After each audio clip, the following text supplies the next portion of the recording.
Je voudrais avoir vécu au temps des vrais voyages, quand s'offrait dans toute sa splendeur un spectacle non encore gâché, contaminé et maudit.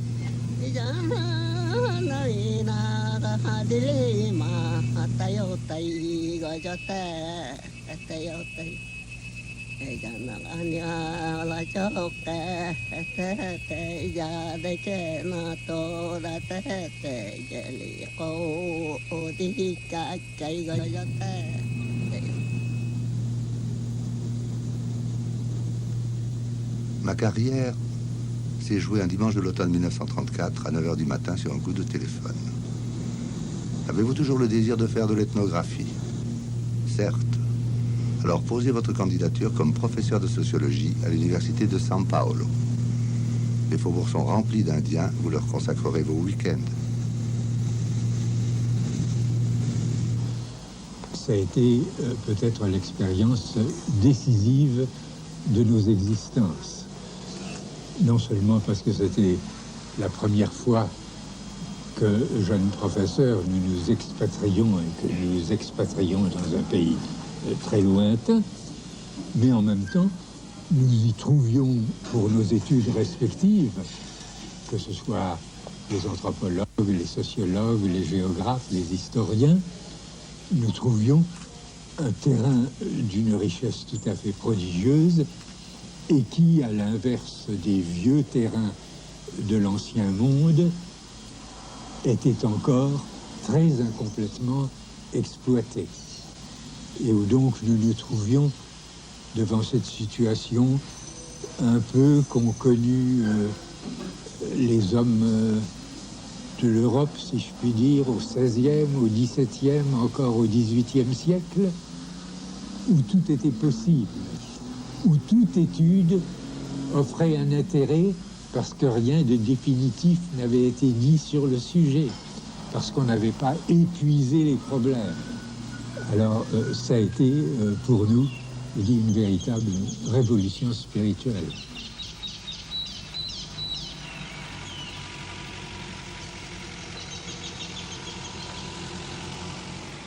Les Canovéos, ça a été ma première expérience de terrain. Pour moi, c'était très important et très troublant, en fait, de trouver une société indigente et, j'avoue, par certains côtés, assez repoussante, l'alcoolisme sous la forme la plus brutale. Enfin, les Indiens étaient ivres-morts la moitié du temps. Et qui conservait un art, d'un raffinement, d'une subtilité extraordinaire. Bon, je pense que ça a été un des mobiles déterminants de ma réflexion sur tout ce que j'ai écrit par la suite sur les arts des peuples dits primitifs en général et sur les arts de nos propres sociétés. Les Bororo, c'est un système religieux qui est probablement un des plus compliqués qu'on connaisse, l'ensemble de l'humanité, par un panthéon qui comprend toutes sortes de dieux, un rituel tellement riche que je me souviens pendant les quelques semaines que j'ai passées chez les Bororo du Rio Vermelho, que nous retrouvions tout à l'heure, eh bien, il ne s'est pas passé une nuit qui n'ait été entièrement consacrée à des rites et à des cérémonies. Les Nambikwara, alors c'était, je dirais presque la situation inverse. Et en réalité, je dirais que ce qui m'a conduit chez les Nambikwara, c'était des raisons peut-être impures. C'était d'aller dans les régions les plus reculées du Brésil, de voir des Indiens qui, à l'inverse des Bororos, soient parmi les moins connus, presque inconnus, et donc de trouver là une société qui est tellement appauvrie au point de vue de la culture matérielle, au point de vue de l'organisation sociale, qui est réduite à si peu de choses que vraiment on y trouve, je dirais, l'essence même de la vie sociale, réduite à sa plus simple expression.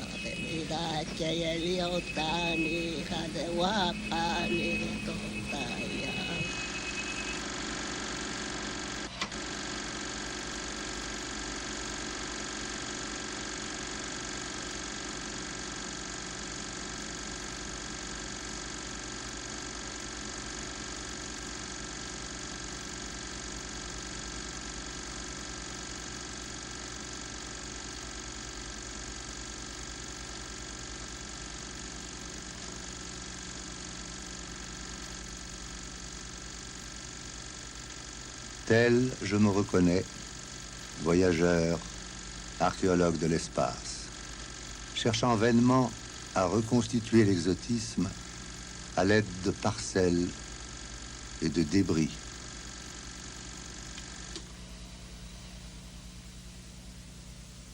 Je hais les voyages et les explorateurs. Et voici que je m'apprête à raconter mes expéditions. Mais que de temps pour m'y résoudre. 15 ans ont passé depuis que j'ai quitté pour la dernière fois le Brésil, et pendant toutes ces années, j'ai souvent projeté d'entreprendre ce livre. Chaque fois, une sorte de honte et de dégoût m'en ont empêché. L'aventure n'a pas de place dans la profession d'ethnographe. Elle pèse sur le travail efficace du poids des semaines ou des mois perdus en chemin. Qu'il faille tant d'efforts et de vaines dépenses pour atteindre l'objet de nos études ne confère aucun prix à ce qu'il faudrait plutôt considérer comme l'aspect négatif de notre métier. Les vérités que nous allons chercher si loin n'ont de valeur que dépouillées de cette gangue. Le terrain américain, sud-américain, au moins quand je l'ai connu, c'était de la nature encore plus que des hommes. Et que ça mettait donc l'humanité en perspective. Et d'autre part, que s'il y a une partie du monde qui reste toujours pour nous un mystère, c'est l'Amérique.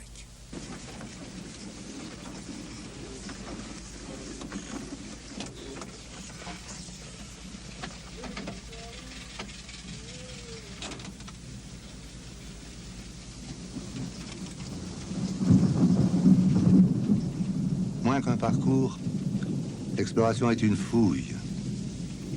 Une scène fugitive, un coin de paysage, une réflexion saisie au vol permettent seuls de comprendre et d'interpréter des horizons autrement stériles. Pour l'œil inattentif, ces hameaux différaient à peine de ceux des paysans brésiliens les plus proches. Mais à la différence des cabanes brésiliennes, il n'y avait pas de murs. Les constructions offraient une sorte de compromis entre les habitations des Blancs, d'où avait été copiée la forme du toit, et les anciens auvents indigènes à toiture plate couverte de nattes.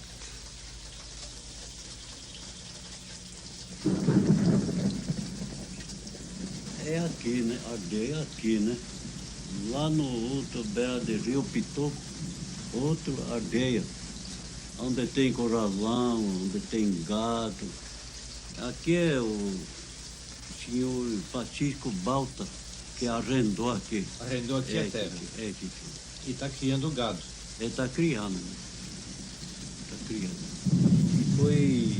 Foi abandonado em 45.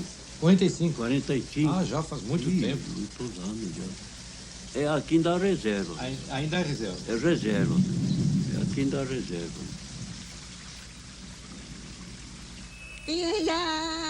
ja da wani go di ta ja da wani go di ta ja ja da wani go di ta da dia ke ona ma di dia cha lo wa ko do te ga wa di ta ga wa cho ke te mu ka na ni o da ti ga ke ke ma ga ke mani te ve ka yo te da wa cho ke te cha me le che do di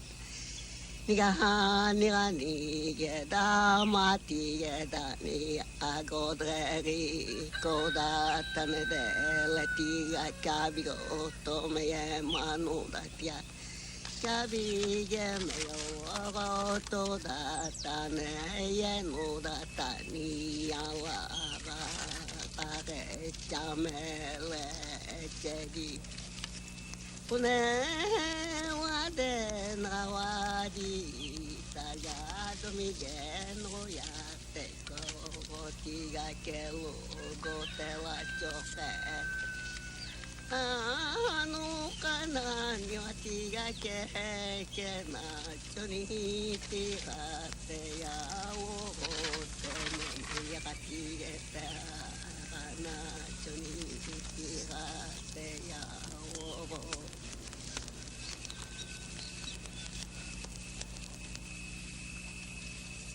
Essa foto não é da senhora? Não, senhor. Não? Uhum.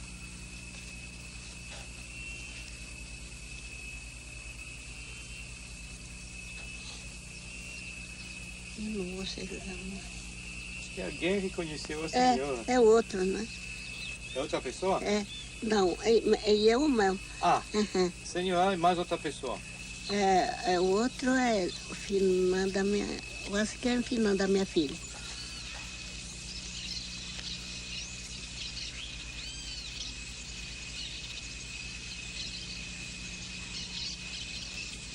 Ces Indiens chevaliers ressemblaient à des figures de cartes. Ils avaient des rois et des reines. Ils étaient déchargés des travaux subalternes par une population plus anciennement installée, différente par la langue et la culture, des Guanas. Ces Guanas cultivaient la terre et payaient un tribut de produits agricoles au seigneur Mbaya en échange de leur protection. Un Allemand du XVIe siècle, qui s'était aventuré dans ces régions, comparait ces relations à celles existant de son temps en Europe centrale entre les féodaux et leurs serfs.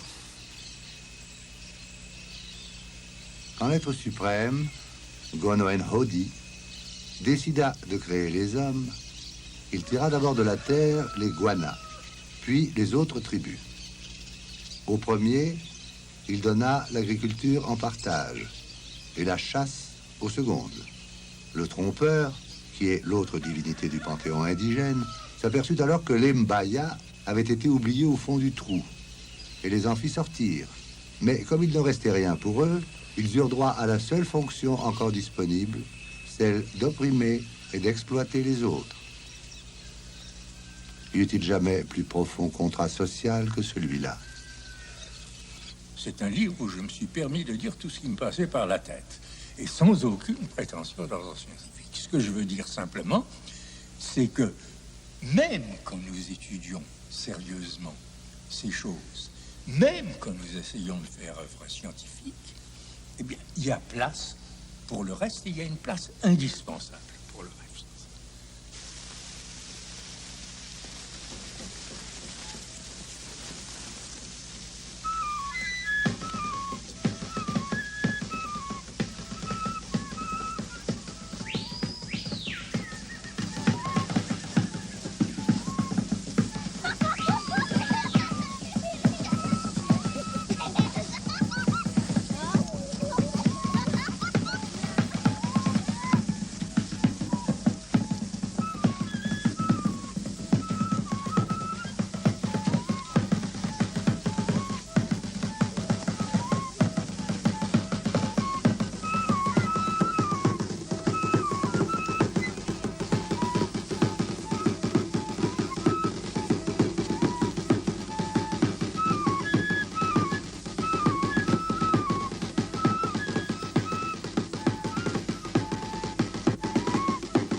Les anciens auteurs attestent que les fêtes, principalement celles qui célèbrent les plus importants moments de la croissance d'une enfant noble, étaient marquées par des exhibitions féminines dans des rôles de travestis, défilés guerriers, danses et tournois.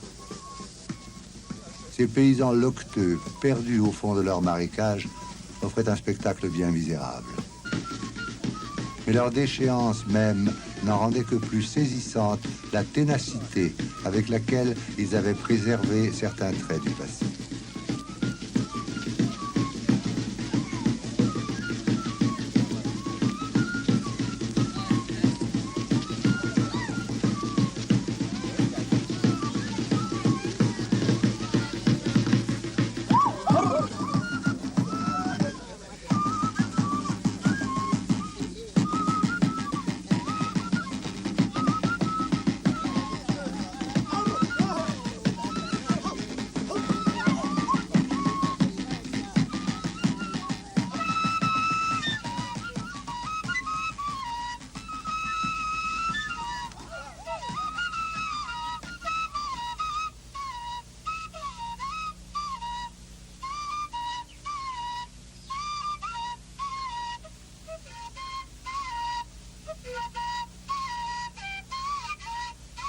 L'ensemble des coutumes d'un peuple est toujours marqué par un style. Elles forment des systèmes. Je suis persuadé que ces systèmes n'existent pas en nombre illimité et que les sociétés humaines comme les individus, dans leurs jeux, leurs rêves ou leurs délires, ne créent jamais de façon absolue, mais se bornent à choisir certaines combinaisons dans un répertoire idéal qu'il serait possible de reconstituer. Ces personnages de romans de chevalerie ont créé un art graphique dont le style est incomparable à presque tout ce que l'Amérique précolombienne nous a laissé et qui ne ressemble à rien, sinon peut-être au décor de nos cartes à jouer.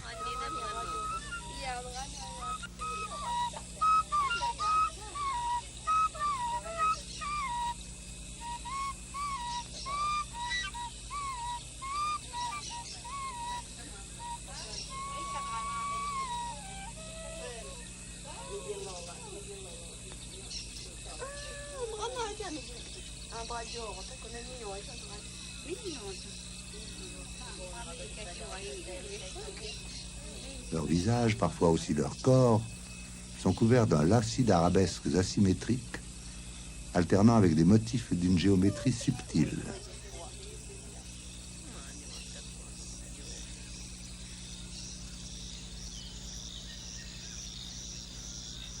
Je m'étais d'abord proposé de photographier les visages, mais les exigences financières des belles de la tribu auraient vite épuisé mes ressources. J'essayais ensuite de tracer des visages sur des feuilles de papier en suggérant aux femmes de les peindre comme elles eussent fait sur leur propre face. Le succès fut tel que je renonçais à mes coquilles maladroits. Les dessinatrices n'étaient nullement déconcertées par des feuilles blanches, ce qui montre bien l'indifférence de leur art à l'architecture naturelle du visage humain.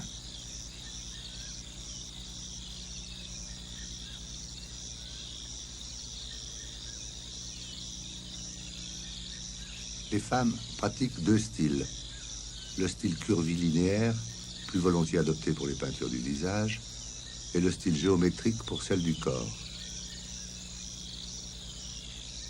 D'après le témoignage de Sanchez Labrador, les castes nobles ne portaient peint que le front, et le vulgaire seul s'ornait tout le visage.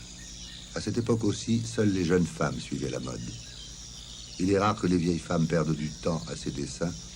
Elles se contentent de ceux que les ans ont gravés sur leur visage. Le missionnaire se montre alarmé de ce mépris pour l'œuvre du Créateur. Pourquoi les indigènes altèrent-ils l'apparence du visage humain? Est-ce pour tromper la faim qu'ils passent des heures à tracer leurs arabesques? Ou pour se rendre méconnaissables aux ennemis? Quoi qu'il imagine, il s'agit toujours de tromper. Pourquoi? Quelque répugnance qu'il en éprouve, même le missionnaire est conscient que ces peintures offrent aux indigènes une importance primordiale et qu'elles sont, en un sens, leur propre fin.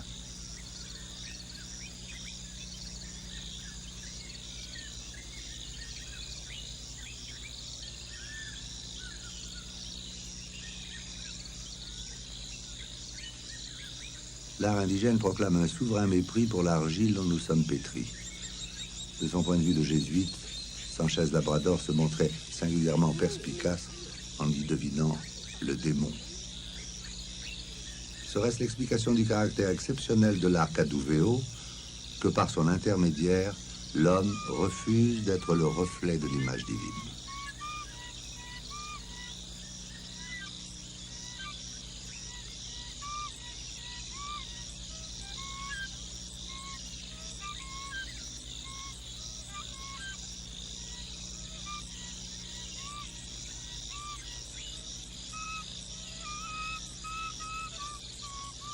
Les Mbaya n'ont pas eu la chance de résoudre leurs contradictions. Mais ce remède qui leur a manqué sur le plan social ne pouvait quand même leur échapper complètement. De façon insidieuse, il a continué à les troubler.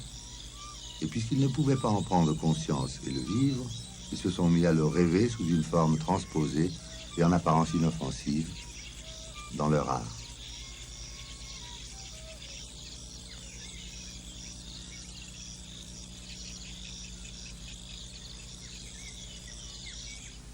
Il y a d'abord un élément biographique. Je suis fils de fois neveu de peintre, j'ai été élevé dans des ateliers d'artistes et donc, je dirais presque que l'aspect esthétique, c'est un peu le lait dont j'ai été nourri et il est donc naturel que j'y sois sensible. Il y a aussi le fait que Triste Tropique est un livre où je prenais des vacances vis-à-vis de ce que je considérais être la réflexion scientifique authentique. Et où, par conséquent, je pouvais me permettre d'introduire un certain nombre de choses qui n'auraient pas eu leur place, disons, dans les structures élémentaires de la parenté. Et puis, il y a enfin, et ce serait la réponse qui, pour moi, serait la plus sérieuse, c'est qu'il est nécessaire de prendre les phénomènes humains par tous les bouts et d'essayer de les prendre par tous les bouts simultanément. Et que cette espèce de coupure entre le sensible, l'esthétique d'un côté, l'intelligible de l'autre, qui règne sur nous depuis le XVIIe siècle, je pense, et tout ce que j'ai essayé de faire, c'est un effort pour s'en dégager. Et probablement, peut-être de façon moins facile ou complaisante que dans Triste Tropique, il me semble que c'est ce que j'ai essayé de faire tout au long de mes livres.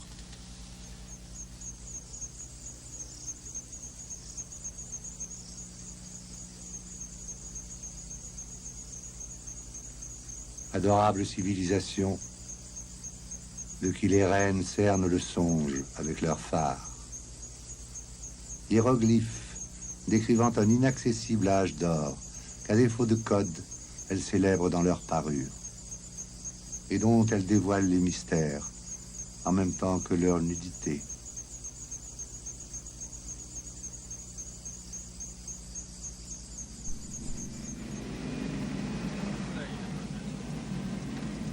C'est un autre monde qui s'ouvre. Toujours domine une impression d'immensité.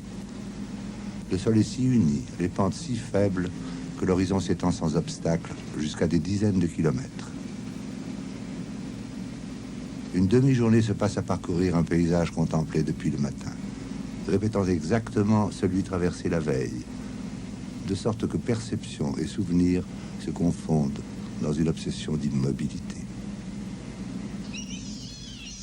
Le village de Kéjara restait un des derniers où l'action des missionnaires salésiens ne s'était pas trop exercée. Devant une société encore vivante et fidèle à sa tradition, le choc est si fort qu'il déconcerte. Dans cet écheveau aux mille couleurs, quel fil faut-il suivre d'abord et tenter de débrouiller?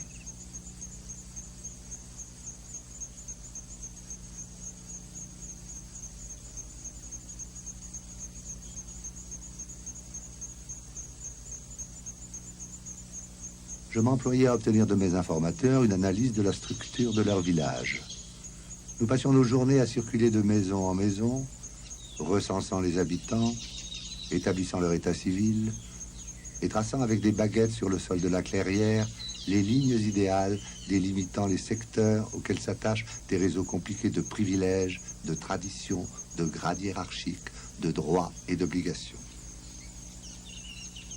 Vu du haut d'un arbre ou d'un toit, le village Bororo est semblable à une roue de charrette, dont les maisons familiales dessineraient le cercle, les sentiers, les rayons, et au centre de laquelle la maison des hommes figurerait le moyeu. Un diamètre du village partage la population en deux groupes. Au nord, les Tchera, au sud, les Tougaré. Un individu appartient toujours à la même moitié que sa mère. Ensuite, il ne peut épouser qu'un membre de l'autre moitié. Les moitiés ne règlent pas seulement les mariages, mais d'autres aspects de la vie sociale. Chaque fois qu'un membre d'une moitié se découvre sujet de droit ou de devoir, c'est au profit ou avec l'aide de l'autre moitié. J'ai le sentiment, maintenant quand j'essaye de reconstituer mon évolution intellectuelle, ce qui est très difficile parce que j'ai une mémoire exécrable, j'ai le sentiment que j'ai toujours été, ce qu'on a appelé par la suite structuralisme, et que je l'étais même enfant. Mais, bien sûr, rencontrer les Bororo, qui sont, si je puis dire, de grands théoriciens structuralistes, eh bien, c'était une bénédiction pour moi.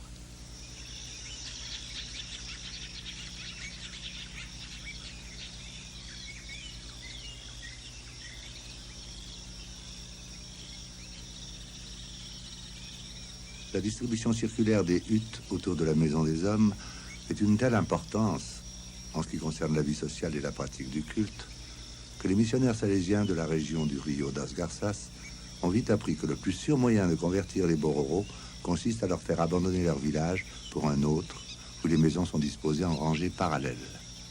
Désorientés par rapport aux points cardinaux, privés du plan qui fournit un argument à leur savoir, les indigènes perdent rapidement le sens des traditions, comme si leur système social et religieux, nous allons voir qu'ils sont indissociables, était trop compliqué pour se passer du schéma rendu patent par le plan du village.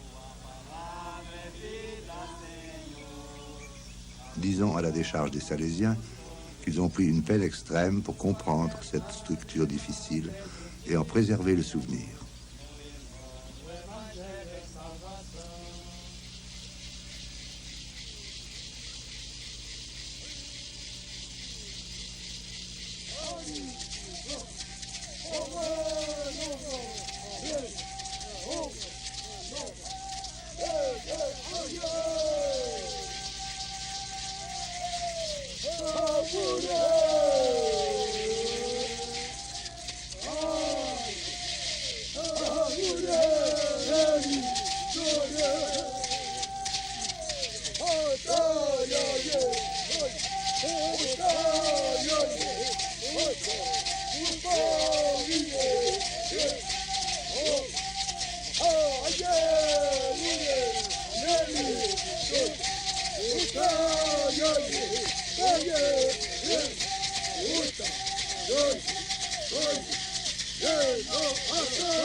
Au moment de mon arrivée à Kejara, un décès venait de se produire. Considéré d'un point de vue individuel, chaque mort est l'occasion d'un arbitrage entre l'univers physique et la société.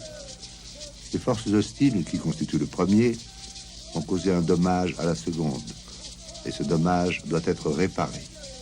C'est le rôle de la chasse funèbre. Après avoir été vengé par la collectivité des chasseurs, le mort doit être incorporé à la société des âmes. Telle est la fonction du grand chant funèbre auquel j'allais avoir la chance d'assister. Les cérémonies funéraires s'étendent sur plusieurs semaines car leurs fonctions sont très diverses. Quand tout fut prêt, les danseurs se dirigèrent en sifflant vers la place. La cérémonie s'anima. La scène n'avait plus le caractère mystique du début. C'était une foire où la jeunesse faisait valoir ses muscles dans une ambiance de sueur, de bourrade et de colibet. Et pourtant, ce jeu possède ici son sens religieux le plus plein. Dans un désordre joyeux, les indigènes ont le sentiment de jouer avec les morts et de gagner sur eux le droit de rester en vie. Ces personnages emplumés et superbes, ce sont en un sens les dieux redescendus sur terre.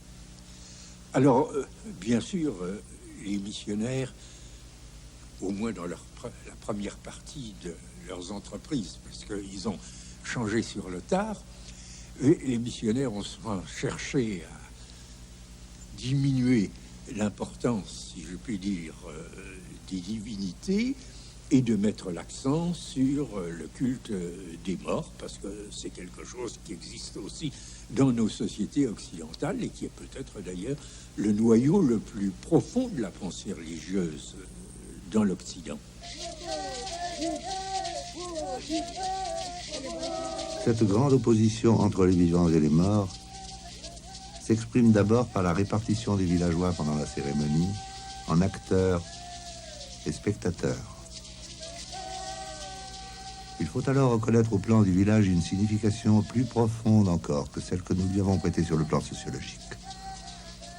Les hommes formés en confrérie dans le baïto sont le symbole de la société des âmes, tandis que les huttes du pourtour, propriété des femmes exclues des rites les plus sacrés, constituent l'audience des vivants et le séjour qui leur est réservé.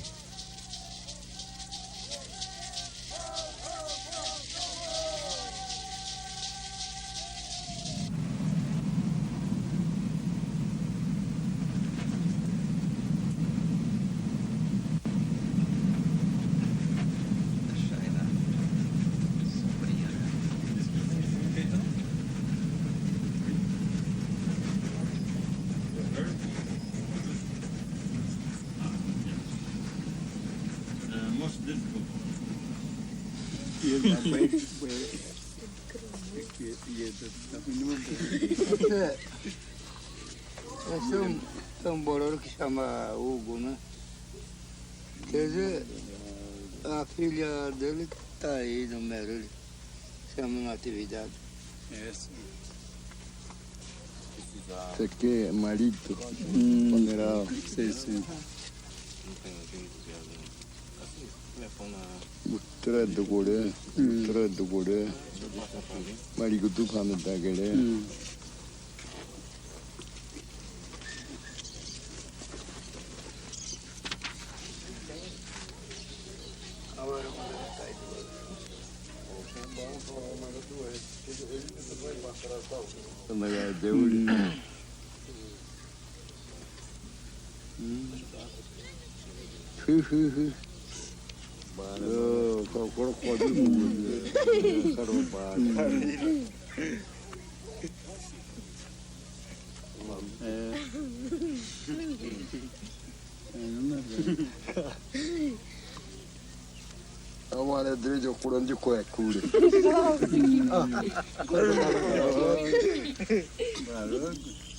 Il faut pénétrer dans la maison des hommes pour mesurer l'activité dépensée par ces robustes gaillards à se faire beau.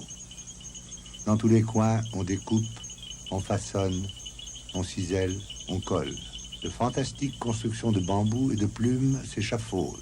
Avec une application d'habilleuse, des hommes à carrure de portefaix se transforment mutuellement en poussins, au moyen de duvets collés à même la peau. Si la maison des hommes est un atelier, elle est aussi autre chose. Les adolescents y dorment. Aux heures oisives, les hommes mariés y font la sieste, bavardent et fument de grosses cigarettes enroulées dans une feuille de maïs. Ateliers, clubs, dortoirs et maisons de passe Elle est enfin un temple. Et pourtant, sa signification dépasse encore celle qui s'attache au centre de la vie sociale et religieuse que j'ai essayé de décrire. Elle résume et assure les rapports entre l'homme et l'univers, entre la société et le monde surnaturel, entre les vivants et les morts.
Avec la chute du jour qui éloigne les moustiques, tous les hommes sont sortis de leur demeure familiale.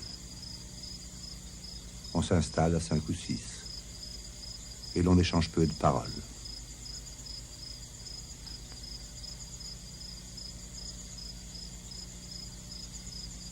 Aux moralistes, la société Bororo administre une leçon.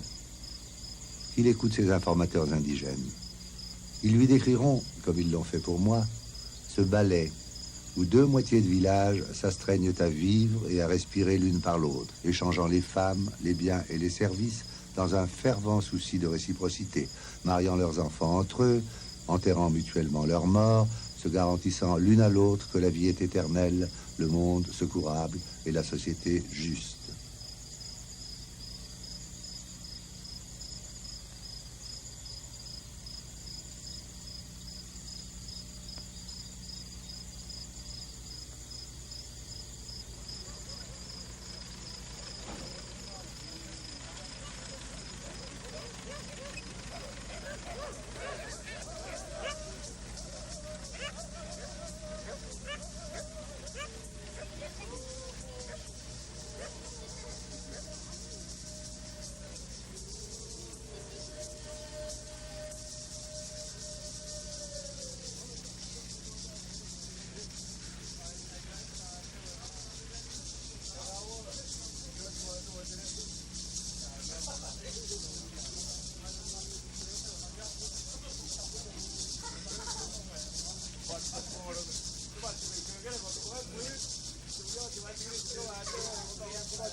Chacun à l'intérieur de sa propre culture, précisément parce qu'il en fait partie, parce qu'il est un élément vivant de cette culture, peut la juger, la critiquer, essayer de la transformer.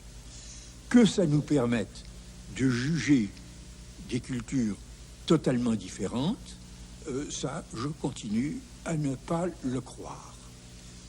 Étant bien entendu qu'il est devenu très difficile de parler de cultures totalement différentes, parce que la plupart de celles qui existent dans le monde, elles sont déjà contaminées par la nôtre.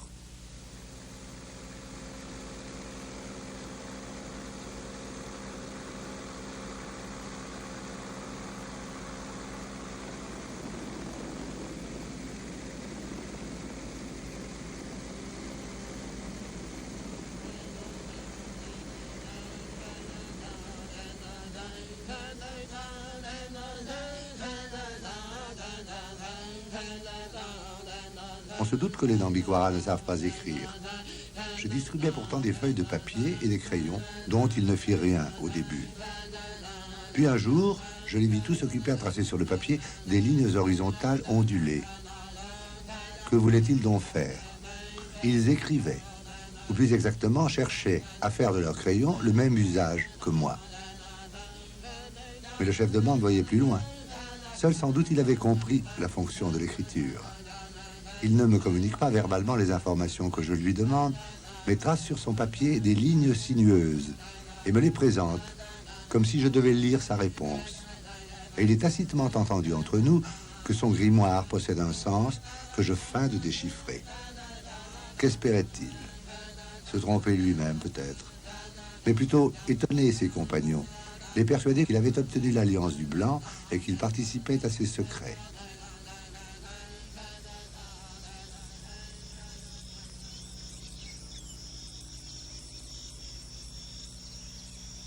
Les Nambikwara dorment par terre et nus.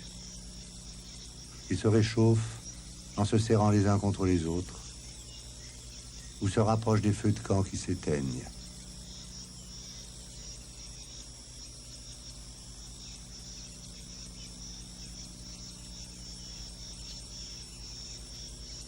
Couchés à même la terre qui s'étend alentour, les époux, étroitement enlacés, se perçoivent comme étant l'un pour l'autre le soutien, le réconfort, l'unique secours contre les difficultés quotidiennes et la mélancolie rêveuse qui, de temps à autre, envahit l'âme Nambikwara.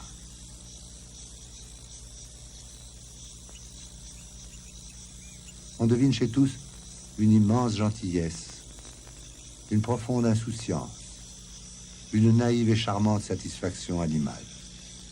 Et rassemblant ces sentiments divers, quelque chose comme l'expression la plus émouvante et la plus véridique de la tendresse humaine.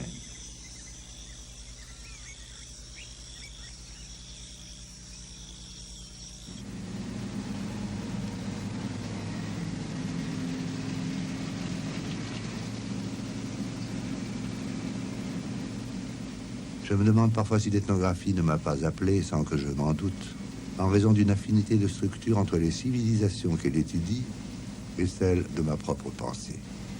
J'ai l'intelligence néolithique. Pareil au feu de brousse indigène, elle embrasse des sols parfois inexplorés.